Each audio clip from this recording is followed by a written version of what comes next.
सर्दियों की काली रात थी। मोहल्ले की गलियों में धुंध फैली हुई थी, मगर एक खुशबू सबको अपनी तरफ खींच रही थी। ये खुशबू रियाज फिश फ्राई सेंटर से आ रही थी, जो इलाके की सबसे मशहूर दुकान थी। रियाज के साथ साथ दो और दुकानें भी थीं, जाफर फिश पॉइंट और अनवर सी फूड कॉर्नर। लेकिन इस रात सबसे बड़ी रश सिर्फ रियाज की दुकान पर था। लोग दूर से चलते आते, हाथ रगड़ते, सर्दी से कांपते, मगर जैसे ही गरम गरम मछली तवे से निकलकर प्लेट में आती, उनके चेहरे पर खुशी आ जाती।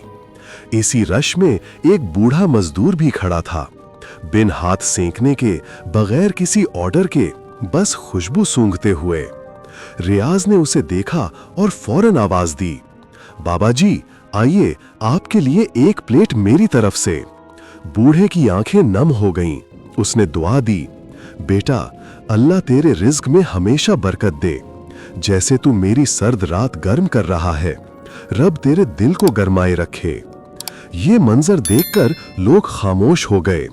रियाज की ये छोटी सी नेकी पूरी गली में एक रोशनी बन गई। नेकी कभी छोटी नहीं होती। सर्द रात में किसी के लिए एक प्लेट फिश फ्राई भी जन्नत का दरवाजा बन सकती है।